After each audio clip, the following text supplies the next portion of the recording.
Greetings, world. Greetings, world. This is Chief Foday Ajamu Mansa, or as you see on the screen, Mansa Foday Ajamu. And we are here for the first show, actually, of the GULLAH House Show.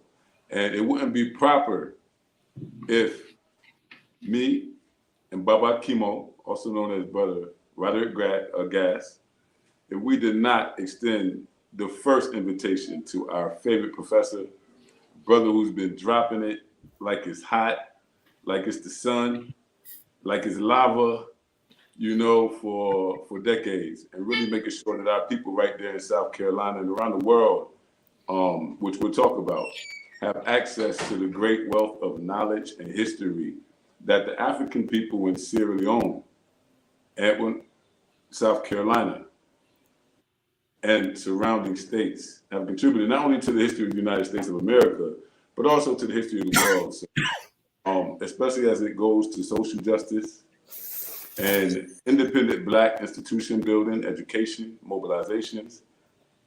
We're here with Professor Damon L. Fordham. And I'll pass it over to Baba Kemoh, and Baba Kemoh can walk us into this excellent discussion. Y'all just get ready. Make sure you share this. Make sure people tune in. This is a real educational dialogue. It's not a debate or deliberation. This is bringing you the facts, the cold-blooded facts, and someone who is more than qualified to deliver them. I digress. Baba Kemoh. Good morning, everyone. I'm glad to be here. As Chief said, I'm Roger Gas, also known as Baba Kemoh. I'm excited to have the phenomenal historian and storyteller, Professor Damon Fordham here. As the Chief said, this is our first show. And if everyone is ready, Professor Fordham, please tell us about yourself. Give us a little personal information and your professional background. Who is Damon Fordham? Damon Lamar Fordham was born in Spartanburg, South Carolina in 1964, put up for adoption immediately after my birth, raised by Pearl and Abraham Fordham in Mount Pleasant, South Carolina, right outside of Charleston. Learned to love the written word at a very, very, very early age, almost out the crib pretty much. And I've been a lifelong reader as well as learner. And as a child, I loved listening to both the stories of the elders at a time when few young people cared to do so. I mean, to me, that was as much fun as Batman and Bruce Lee, as far as I was concerned. And I just drank all that stuff in. In those days, you had Ebony magazine telling stories about Marcus Garvey and Jack Johnson and Frederick Douglass and people like that. And I soaked that sort of thing up as a sponge. And then my father passed while I was in college, and I met Dean Willie Harford at the University of South Carolina, who showed me that I could make a career out of this type of thing because he taught African-American history. And so I've been a radio host. I have a YouTube channel called The American Storyteller. I've traveled throughout the United States. I've been on television in Japan, Russia, England, and I've been on BBC Radio in England. And last summer, I spent 12 days in Gambia and Senegal, which was a total mind-blowing experience that I'll get into a little bit later in this discussion. And basically, I share what I know with the average Jane and the average Joe, because right now we're at a time of mass confusion, a time of when in times of crisis, false prophets do well. You have supposed teachers on email, on YouTube, getting into all these internet beats and things that are not productive to the masses of people, as well as misinformation. And I don't want to be a part of that. I want to be a part of something that puts real information out there that's beneficial to the people. So I'm truly honored that you chose me to be the first guest of this program. Absolutely. You're such a phenomenal brother, man. It's very important to not overdo the bluffing, but you're really a phenomenal brother, my man. I really appreciate your whole spirit and just the whole intellectual approach to life. It's informative. You said about mass education. That's what it's about, reaching the masses. So much going on social media. Social media has become the #1 mind-controlling device ever, ever. Mass hypnosis. Oh yeah, oh yeah. Yes, We're sir. trying to fight through it. We're really trying to fight through it. But I want to know, and I know a lot of people out there would definitely like to know what your answer to this would be. Mhm. What is your personal philosophy as it relates to education and things like that, as well as what are your goals as a public educator? My goal as a public educator right now, tying with my philosophy, is to help, especially now, give this next generation that is growing up without the direction and the community guidance that was common to my generation, kind of take what I learned from these elders and give it down to these young people in a manner in which they could understand. And especially since my trip to Africa, give a lot of what I learned over there to the masses of people, because I had the opportunity of speaking at the University of the Gambia while I was there, and I told them that you as Africans have much more to teach us Black Americans than we have to teach them, and that when I got back to America, I was going to tell the truth about Africa. So that's another part of what I'm about, essentially, is just trying to cut through the fog and all the foolishness of now to a generation that does not know how to separate the fact from the foolishness. So basically, I can't take credit for a whole lot of things, because what I am is the product of people far wiser than myself, you see. So I'm just basically taking this ball and passing it down to the next generation. That's my philosophy. Absolutely. Baba Kemoh. Okay, Professor. My next question is, and it's pretty exciting. And matter of fact, we're going to have your latest book coming to the library. It should be arriving any day now. And but tell us about your fourth book, the 1895 segregation fight in South Carolina, and the importance of African Americans writing our own history. Okay. My current book is one of my favorites, actually, because here's the story.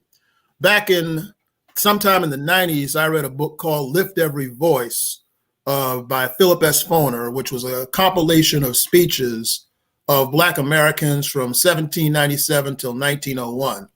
And I came across a speech by Thomas Ezekiel Miller, who, Baba, I'm sure you know as the founding president of South Carolina State University. Well, in it had how in 1895, when the segregation constitution was drawn up in South Carolina, he made this brilliant speech where he said, "Call us aliens, we who have helped build this country and who helped drain the swamps and made the asylum of all the immigrants. Call us aliens. If we are aliens, then to whom the term citizen should be applied." And I said, whoa, this is deep. And when I looked into it, I saw that 6 brave and great Black leaders, Robert Smalls, who was known for rescuing his family out of slavery on the Confederate ship The Planter, William J. Whipper, a Black magistrate and lawyer out of Charleston, James Wigg and Isaiah Reed, these 2 Black lawyers from Beaufort, South Carolina, along with Thomas Miller and Robert Anderson, a teacher from Georgetown, South Carolina. They got together, and in 1895, when there's mass lynchings and that sort of thing and race pogroms going on, they went to the State House and challenged the state government of South Carolina before the newspapers of the world to let them know, listen, this is a gross injustice. This shall not be done, and we're going to stand with our backs to the wall against this. And they show, and to know that contrary to popular belief, that we didn't just roll over like bumps on a log when they took our rights, when they took our constitutional rights away from it, that these men did bravely and intellectually fought back. That just did something to my spirit. So I went to the old newspapers of the time and I took down a lot of what these men said, and I pieced together the story, and the result is this book. And I think that's important for several reasons. In that right now you have these people who have this belief that if we emphasize on the atrocities of our history, that would radicalize the population and make them want to fight more for equality. I don't agree with that, because if all you deal with are atrocities, that kills the hope in the people. It gives them no resource into which to say that we can do something that worked. It'll demoralize them from even trying something because they figure that there's going to be no chance of success if that's the narrative you push. So, and that's not to say that you should only put sunshine and light out there, because that way you keep them from dealing with the reality. You have to have a healthy balance of what we did correctly and what we stood up to do, so that we could build on those successes and we can learn from the atrocities of what to avoid in the future. And that keeps the balance going that makes for success. Oh man, wow. I agree 100%. Myself and Baba Kemoh, we've been really like digging up the records and understanding and putting things together, particularly as it relates to Orangeburg County, South Carolina, learning that it used to be a district, that Lexington and Calhoun and some of Aiken and Bamberg and Bunt were all under one administrative district originally, and that a lot of these slave owners were cousins, and they passed us around as gifts and passed us down through lineage. And we're finding this out through genetic genealogy. But it's putting together a history of not only, atrocity, but also it's showing that our people actually survived it. Exactly. And, and we're understanding how we inherited certain cultural traits from our families that come from that experience there, that it didn't happen anywhere else. So we was watching, I think it was about maybe last year, he taught me about a rebellion that happened in Norway, South Carolina. And I believe it was the early 1900s. And I heard about the Hamburg as well. Hamburg, right? Yeah, I'm like, man, our people was getting it in. Even in 1865, when General Tecumseh Sherman passed through South Carolina, the Africans rebelled. Many rebelled. Many joined the Union cause. Many burned down plantations. The whole town of Orangeburg was burnt down.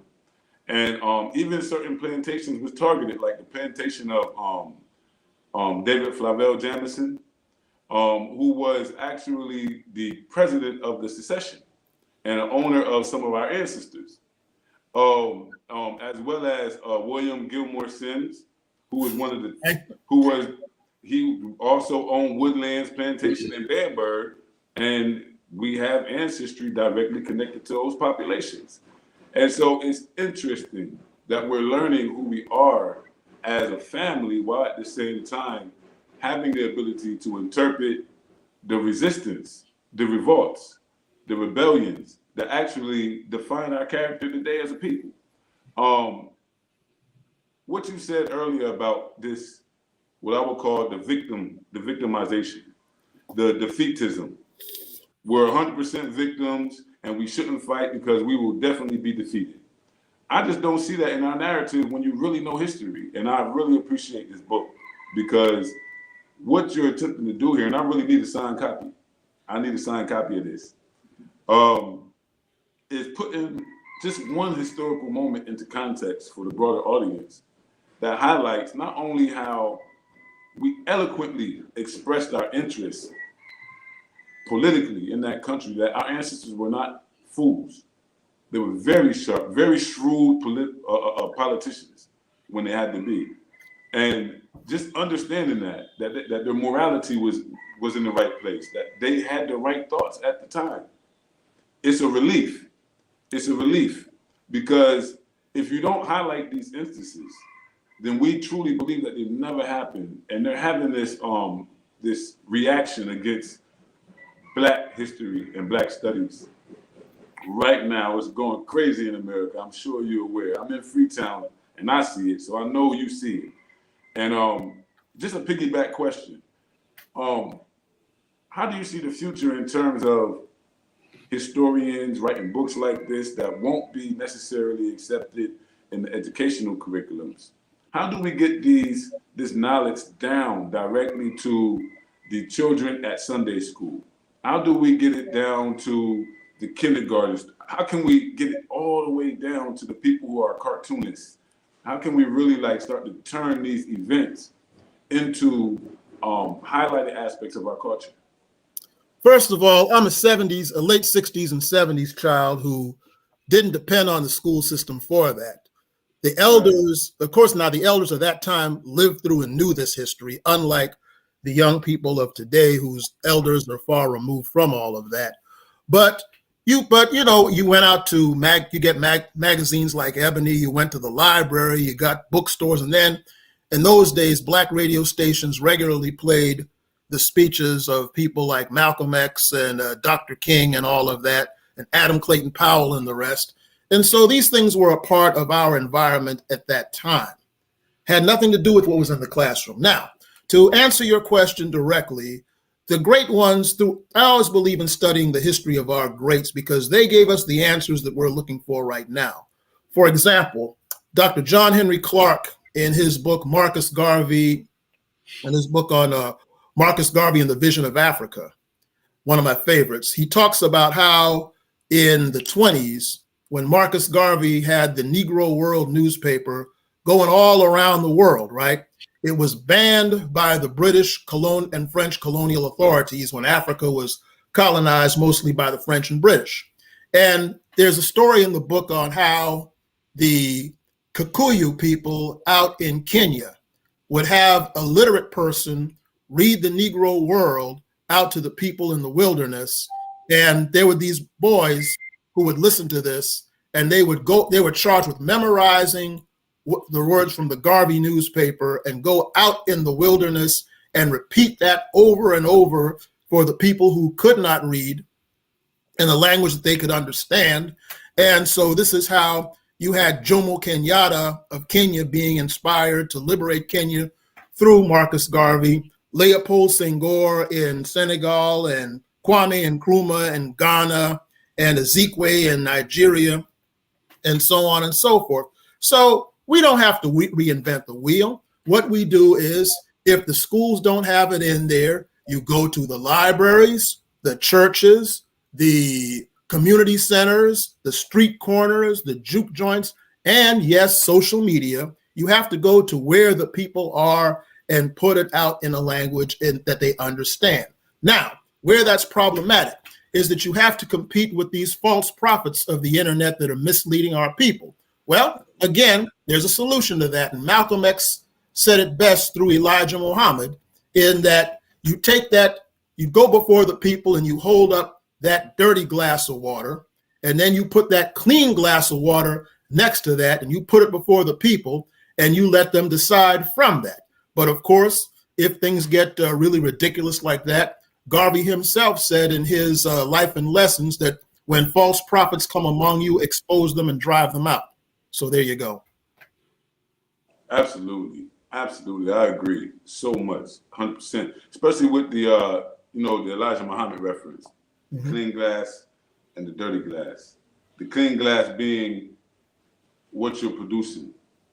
The dirty glass being what we're being exposed to on social media in abundance. I understand. Baba Kemoh, any piggyback on that?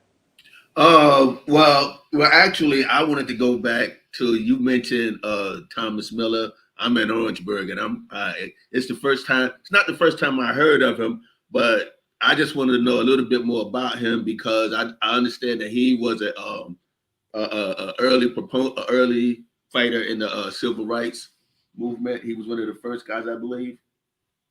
Well, Thomas Miller was a representative during Reconstruction, pretty much.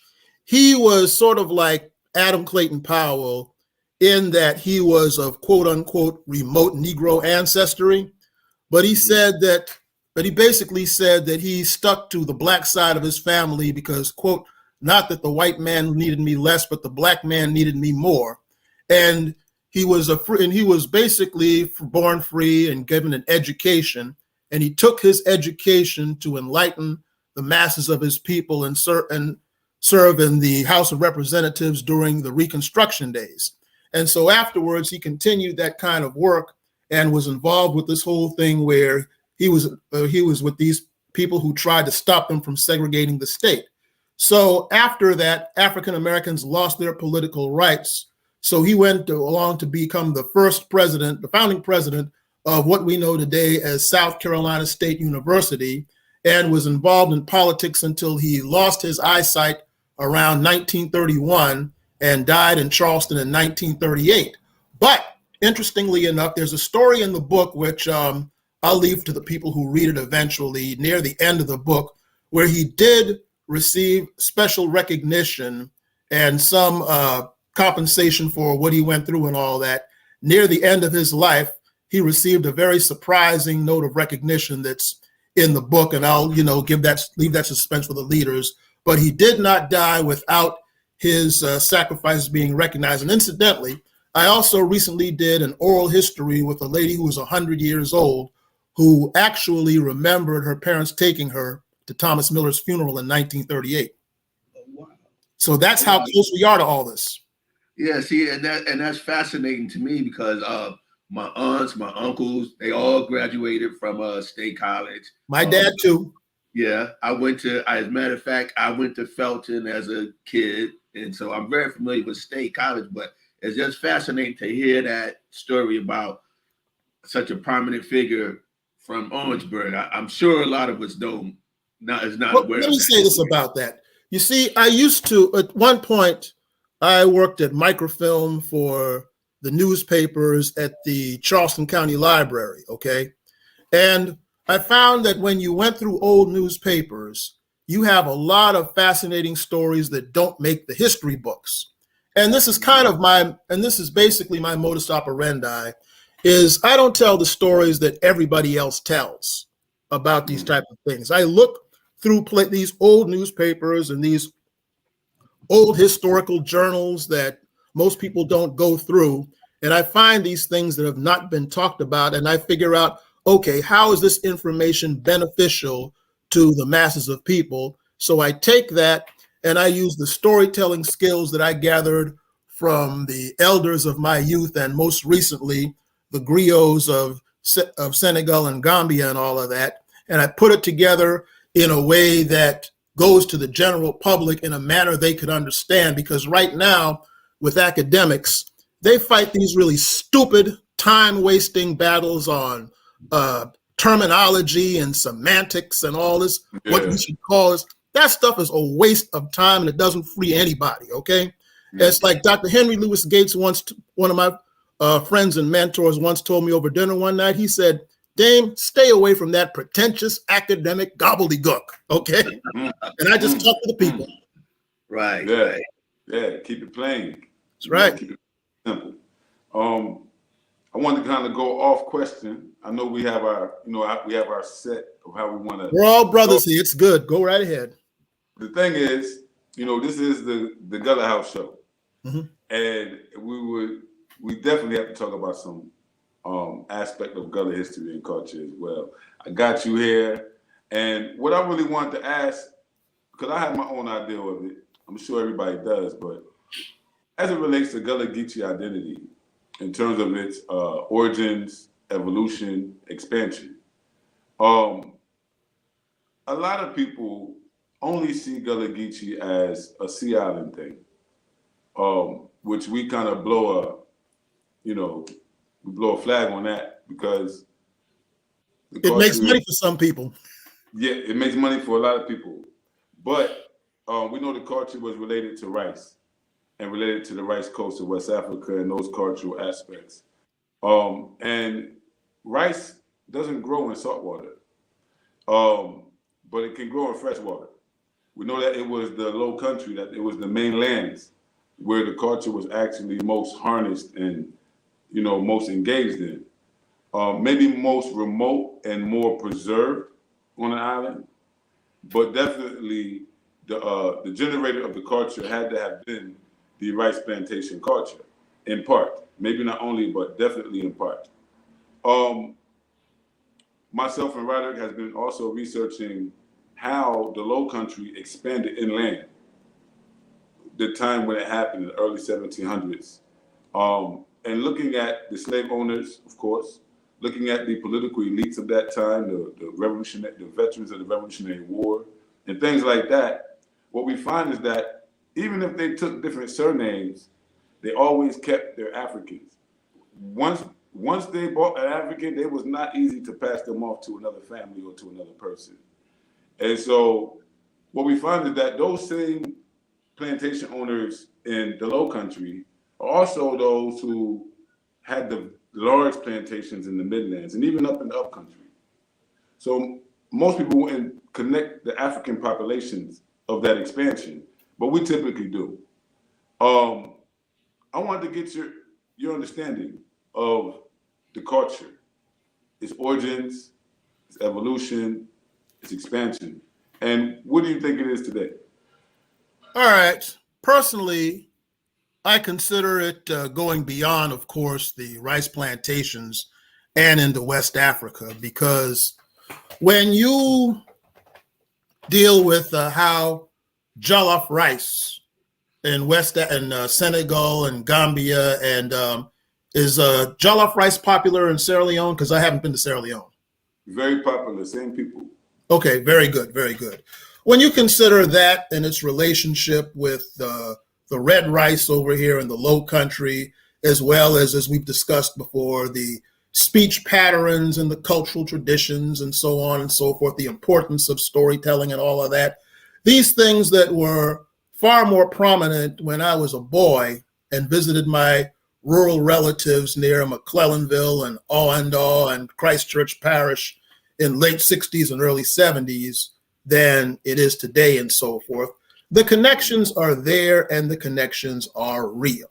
And so basically, as far as Gullah and Geechee and all of that, I let these people that get caught up in all those arguments about terminology and all that, I let them worry about that kind of stuff, because it's sort of like one of the Supreme Court justices once said when they were dealing with this case regarding pornography, saying, I can't define it, but I know it when I see it. That's kind of how I am in regard to the Gullah culture. It's this culture that retains a lot of these Africanisms along the Georgia and South Carolina coasts.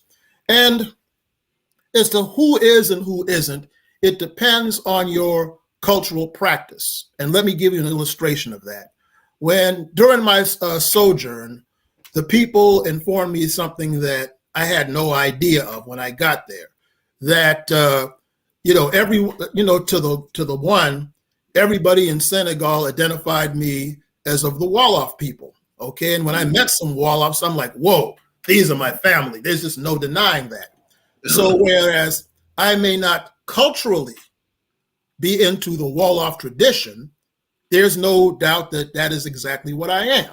So therefore, you may be of Gullah Geechee ancestry from South Carolina and Georgia with roots going back to Sierra Leone and Liberia and the West African coast, but you're still basically Gullah, even if you grew up in an area where they don't speak that and don't practice those traditions.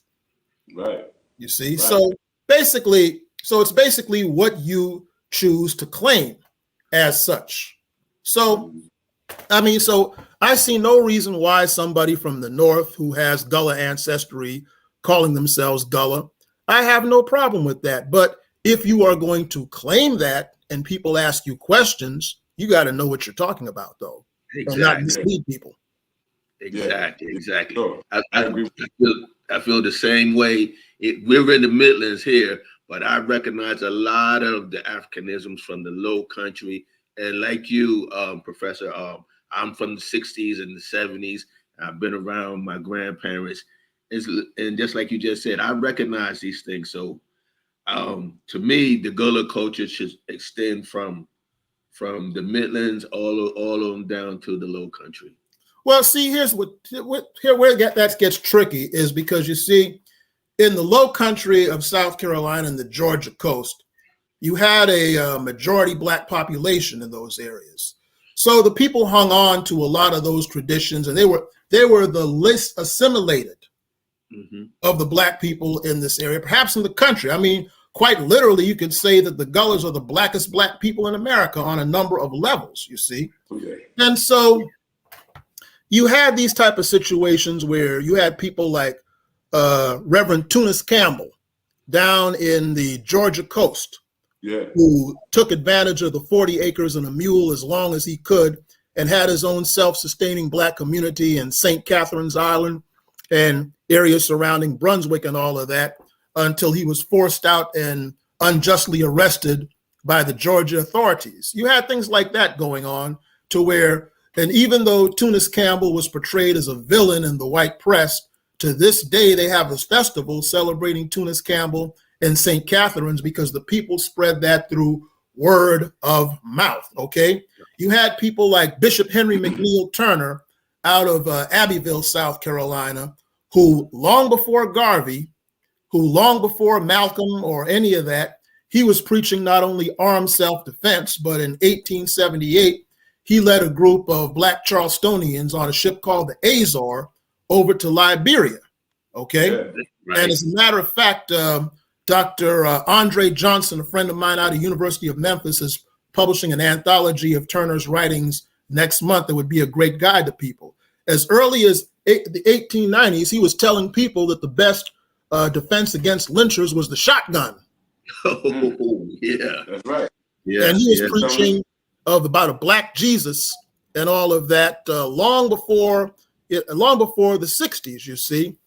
And so it's important that we study things like that. And it goes to show you that nothing new under the sun, because to go back to something that Chief Foday said, I remember when Snoop got controversial, the rapper Snoop said when the reboot of Roots came out, I don't want to see no more movies about no slavery, because to the person who has not read these things and not have been exposed to things, they think that that all we went through that period was pure degradation, and that they don't know about Nat Turner Rebellion, Denmark Vesey Rebellion, Stono Rebellion, Camden Rebellion, Spartanburg, South Carolina Rebellion of 1831, the rebellion they had in New Orleans in 1811, and so on and so forth. You see, we have to always be patient when we argue with the mass of people, because we have to remember this. The intellectual deals with research, reason, facts, and logic. But the average person, the average everyday Jane and Joe, deals with hearsay and emotionalism, knowing what they see and what they have been told. And if they have not been told those things, we cannot act with arrogance against them, because there was a time when we didn't know what we know, you see? So therefore, we have to be patient with our people and educate them to these things, and do so with love and understanding and not arrogance if we're going to get anywhere. I absolutely agree. Absolutely agree. Something you said about just feeling it is to know it. Same way how you went back to Senegal and was able to know that you're a Wolof. What you said was very, very important, because it's a very valuable point that we've been trying to make as an organization for some time now. Here in Sierra Leone, where I live, I've been here for a decade. I've been able to learn the culture. I've been able to have my own personal experiences and things like that as well. But what never seems to come across proper when I explain myself is what you just said, how you just kind of know, and how important that is. You know, when I came back, I was able to adopt and become family with a group of Mandingos. And my mother always had the belief that her ancestors were Mandingos. And it was way before the movie Roots. It came down from her grandparents. It's something that we take as our identity. And so I kind of grew up thinking that I'm a Mandingo, right? And when I came here, there's nowhere I can go and say that I belong to any other group. And so I'm like, wow, to see it and live in it and have people who belong to that group say, you're one of us. We can see your features. You're one of us. That's a completely different experience. But I think that also, just like the Africans here can look at us and recognize us and welcome us home, it really has to be like that with the descendants of Gullah Geechees as well. There's so many. We're talking about the resistance of our people. I often view the Great Migration as a form of organized resistance. Even though it was a migration, if we stayed, we would have had to do other things. It was social pressure, racial pressure, state pressure, forcing us out of those places. And the same way that many of us were forced away from being Mende and Wolof and Fulani and Susu, Mandinka, Yoruba, here on the continent, it's the same way that many people are being denied their Gullah Geechee heritage by people who are Gullah Geechees. And it's a very, very bad thing because a lot of these same people expect for the Africans on the continent to do exactly what they're not doing for their cousins who happen to be, great migration descendants or whatever, right? So you never see that here. You never ever see that here. You see a Mende born on the moon, and when he comes back, it doesn't matter if he can speak the language, doesn't matter if he knows the culture, he's a Mende. And that's very important. So the thing of identity, you really just captivate me with that. It's very important. But to lead to the next question, man, I really want to talk about your recent trip to Senegal. We're on it, but I really want to talk about it because I've been to Senegal. On my way here, I stopped in Senegal for about 10 days, a little less, maybe about 8. But at that time, I had the opportunity to go to the Door of No Return. I had the opportunity to go to Diop University. Yes, so did I. To mix around a little bit and just see it. And I saw so many tall people. I'm like, man, these people is humongous. You know, I see so much jet black, beautiful, natural Africans, no makeup, not even trying to look good, just looking beautiful. Well, they still look good. I'm telling you, man, they just look good because they in that sun all day. They're eating that food all day. And life is a lot less stressful here because they're not always chasing the time clock and always trying to pay bills. It's a little different. How would you say your experience has impacted your understanding of African American and African relations? Well, I am so glad you asked me that. Well, first of all, I was part of a group of mostly educators that went there from we landed in May the 10th and we stayed till about the 19th of May. But here's the thing with that. When I got there, a brother by the name of Sekou Kassama met me at the airport outside of Dakar. And, he goes, "Are you the professor?" And I said, "Yes." And so he goes, "Salam alaikum, my brother. I am Sekou and I will see to it that you are comfortable here." And just the genuine brotherhood of how he said that just touched my spirit, right? Mm-hmm. So we got in the van and we're going down, we go past Popengine and all of that on our way to Dakar. And when a Black American, even if they're educated and they read about the cities of Africa and all of that and watch documentaries, the effect on the psyche of a Black person who has grown up in a country where they're 1/14 of the population and always aware of that, to be in this Black city, this modern Black city of Dakar, in a Black country on a Black continent, and just seeing this city run, this huge modern city run by us, the shock to the psyche of even the educated Black person is phenomenal. And you mentioned the Mandinkas a few minutes ago. One of my interesting experiences was when we went into a Mandinka village in Gambia. Chief Omar, I believe his name. Chief Lamin. And I was with them soaking up his wisdom, and we were beating the drums and dancing in the circle and all of that, and as they're welcoming us. And I'm getting very caught up in the music and the emotionalism that I'm actually here with this. I'm there sitting cross-legged in my dashiki with the chief and the other Americans and the Mandinkas, and this lady lets out, "Wah! And for the next several minutes, I blacked out, okay? So a few minutes after that, I noticed the Mandinkas are clapping and patting me on the shoulder, and the Americans are laughing and clapping, and I'm like, what just happened here? And Charles Tucker, this brother from Detroit, walks up to me and says, "Dame, man, all you needed right now was a tambourine and a sanctified church." Oh, you went off. Yeah. And I wasn't aware of it, but then I later found out that what I experienced was the Sa'ut, which is where in an African ceremony, you get caught up with the music and the emotionalism, and you just start going uncontrollably, right? And I later realized that that's the same thing that you see in the Black American church when we get the Spirit. So I was experiencing that in its purest form.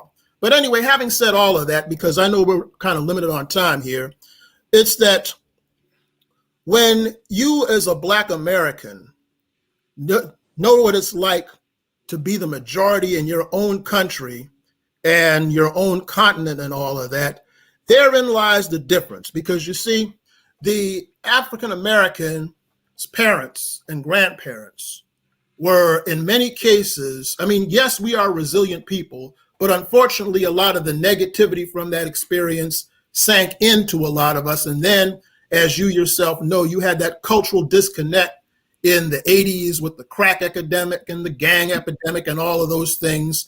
And the wise generation prior to that died out. So there's all this confusion and there's lack of confidence. But as you know, in Senegal and Gambia, you get 10 and 15 years for even marijuana. And the private citizen is not allowed to have guns, okay? As you know all too well, right?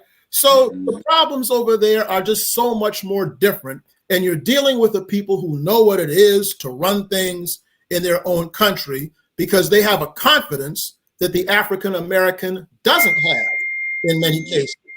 So therefore, what you have to do if you know these things is to take the confidence of the African and understanding that circumstance and bringing the knowledge of that to the Black American. For as Garvey said in his Philosophy and Opinions, with confidence, you have won the battle even before you started. That's right. That's right. Race first. That's right. That's right. Right.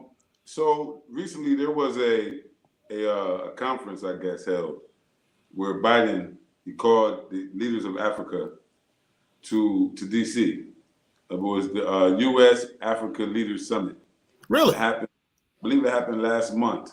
Yeah, I didn't hear about that, but go ahead. Yeah, so with everything going on in the world with this war in Ukraine and the price of fuel and eggs and, you know, the backlash on Black studies and education, all of these different things going on, things are shaking up in Africa a little bit. And Africans are beginning to see that they need to be able to have their own control, exercise their own will within the scheme of things. When the situation in Ukraine first broke out, there was like a split among African people on who to support. Because here in Africa, the diplomatic relations, economic relations, even the social relations are a lot different than in America. And so I spent a lot of time trying to explain that when you look at the situation, for instance, in Mali today, the people in Mali recently rallied themselves up, mainly the youth and the military, and they took power. When they took power, they also kicked the French out for the first time since the Scramble for Africa. And also, Russia came in to support them. In Guinea, Conakry, in Guinea, the country of Guinea, neighboring, just north of us, they had a coup as well. Burkina Faso recently had a coup. And right now, Burkina Faso and Mali are in discussions to see how they can federate their states. They want to be one. There's a lot going on with Africans removing these former colonial powers from their traditional places of influence. And so America, I believe, is very, very aware that if they don't have a better relationship with Africa and Africans on the continent in particular, that they won't have access to these resources. The Western domination in Africa is not as decisive as it was even 10 years ago right now. And a lot of people here particularly, they're torn. They don't know if they should remain loyal and fight with the West, or if they should open up the doors to fight with others. I know Kwame Nkrumah and the more radical Pan-Africanists decided to be non-aligned. And I'm seeing a lot of these countries are choosing that path now. But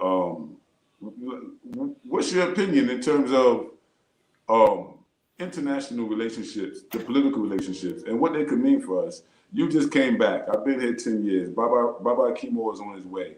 More and more of us, particularly African Americans, are touching base on the continent, reconnecting with our ancestries, acquiring citizenships, buying land, and trying to carve out new lives. It's not all of meeting us. family members. Yeah, meeting family members. It's some of us, but it's happening, and it's happening more than what it was a decade ago. And more young people involved in it. So I guess that's really what I want to understand. It's more of a political question, but it's more of an African question because, of course, we're in America, but we're Africans. We have to understand what's going on the continent as well. I want to get that from you. All right, let me answer that in 3 parts. First of all, it's good to study Black history and the history of Africa. That's important. But you must also study world history along with these things. And you also have to study the history of what went on with the European empires as well as with the Asian empires and all of that, because it puts a better context and perspective as to where you as a Black American or you as an African fit in the world if you have a solid understanding of what was going on in the West as well as what's going on within your culture. Now, secondly, as regard to Africa, I'm not one to give Africans advice, but what I will do is say what one of the great African leaders said about that situation, and very wisely once. You see, getting back to something that you talked about earlier, people tend to think of things in terms of absolutes, to see something as all good and all bad and throw out the baby with the bathwater.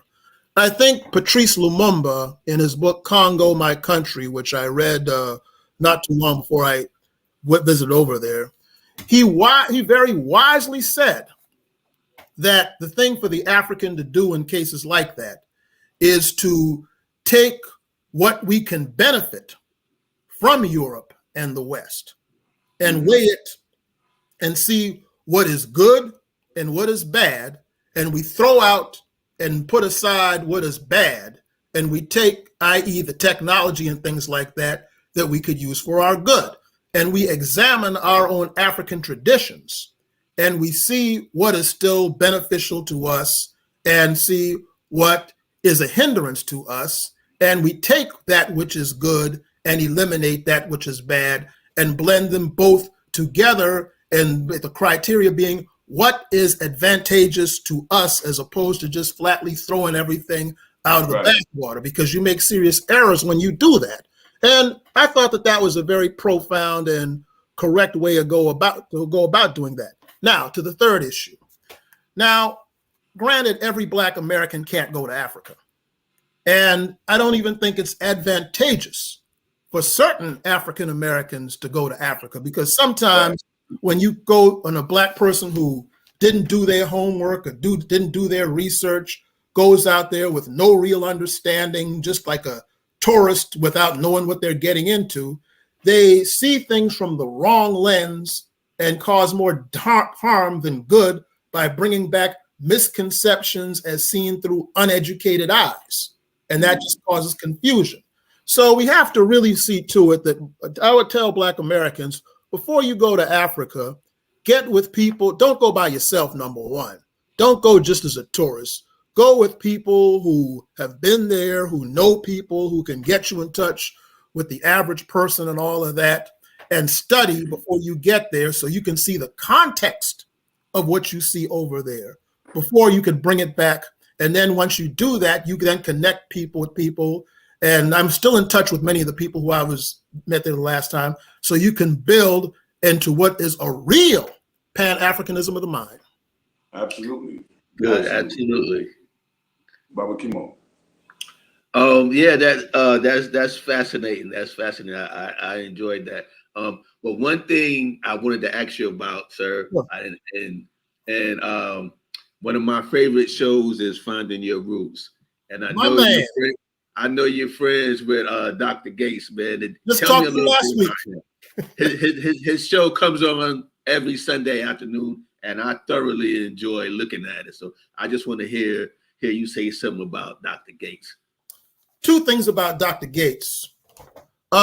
We met in Beaufort in 2019 when I was at a conference, and he loved my presentation. And if you follow me on Facebook, you've seen that picture of him and I embracing on the stage. And that was a pretty profound moment. You know, the crowd, especially the Black people in the audience, just went nuts when they saw us embracing. I felt like I was Jimi Hendrix and he was B.B. King giving me his blessing, you know, to use a musical metaphor on that.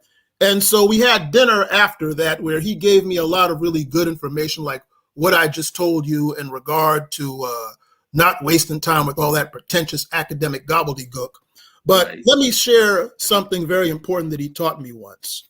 You might remember that during the Trump administration, the Attorney General was Jefferson Beauregard Sessions, who from Alabama, who even Coretta Scott King, I don't remember where he received his initial appointment, but it was when Coretta Scott King was alive. She wrote the president at the time not to appoint this man because of his bigotry, right? Well, anyway, General Sessions made this bigoted statement in regard to Henry Louis Gates, saying that he was nothing but a criminal because he broke into his own house because he's falsely arrested him and all of that. And he was basically accusing him of being a criminal.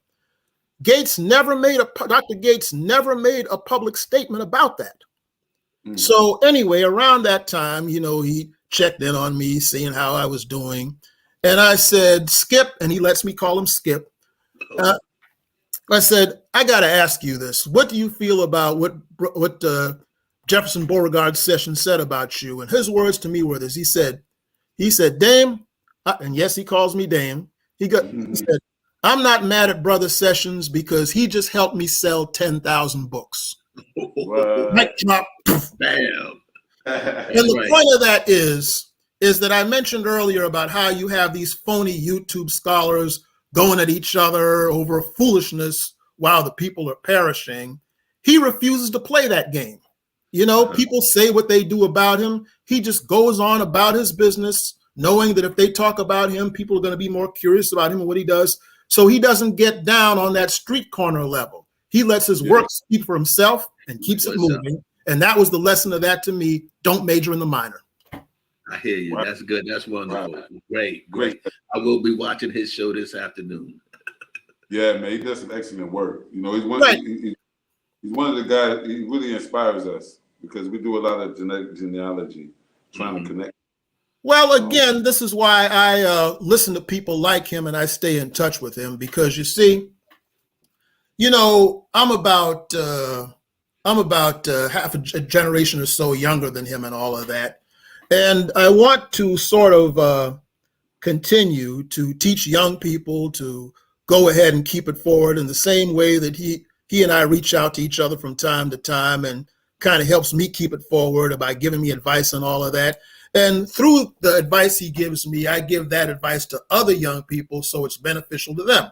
Why is that important? Because as a young man in Charleston, a number of community leaders were very bitter and territorial because these were the people who lived through the hardcore Jim Crow experiences, and it had a very negative effect on their mind. So a lot of them had a very negative and territorial attitude toward young people like myself who were able to go to college where they weren't able to go to college and get an education like that we had the opportunities that they didn't.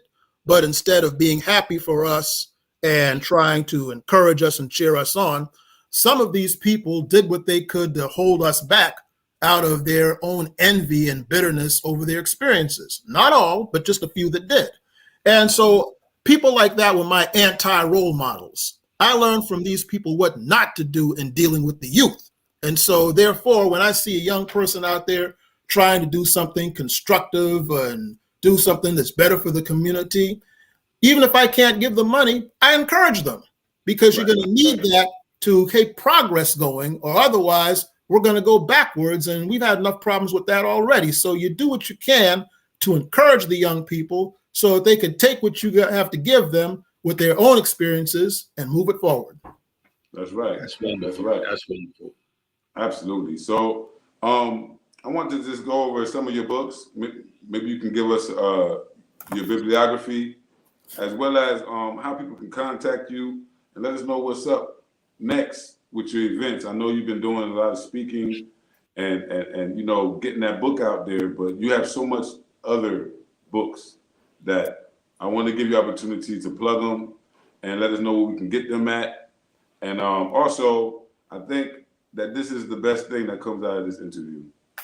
I would like to see how Baba Kemoh and yourself can arrange for an event at the Orangeburg Public Library so that we can get your message out there in that part of South Carolina. Baba Kemoh is employed by the county. I'm sure we can work that out, but I think that'd be a great event to take home. Well, I would like to see something like that happen. But like I said, we're purchasing your book now, and it should be at the library soon. Any day now, I expect it to come in. So, and as soon as it come in, I'm the first one on the list to read it. So that's going to be cool. But I have one of your other books here, and I've been reading that. My wife's been reading that, and we just enjoy your work, man. It's good. It's all good. Good. Well, it's an honor, definitely, because you know, like I said, brothers like Dean Willie Harford and Dr. Marvin Delaney at the Avery Institute, and people and Lerone Bennett, who used to write for Ebony magazine back in the day. All these guys are a part of what made me into what I am today, and it would be remiss if I didn't give them credit. Now, as for Orangeburg, Tammy McCautry and I, as you probably know, are extremely close. I mean, our brothers were close friends back in the day. So between the two of y'all can easily work something with me to come up to the Orangeburg area so I could happily speak to the people up there. Now, as for my books, first one, True Stories of Black South Carolina. That was the result of largely when I was a journalist and wrote these Black history stories for the Charleston Coastal Times that Congressman James Clyburn and his daughter Mignon edited back in the 90s. I did that then, and then I did a radio show for WPAL that Talia Rivers produced, where I do these things, as well as Brother Osei Chandler, who does the reggae music show on South Carolina NPR. I did some things for him and all of that. So those articles of little-known Black history I put in my first book. Second one was Voices of Black South Carolina, which largely concentrates, this is Robert Smalls on the cover, by the way, is one of my favorites in that it tells a lot of the stories about my favorite era of American history, which is called Reconstruction. That period where we were running things in the state, had two black lieutenant governors and all that, up until Tillman and the segregationists took over, and some of the heroics that happened after that. Then I did a novel called Mr. Potts and Me that was based on the folk tales that I grew up on.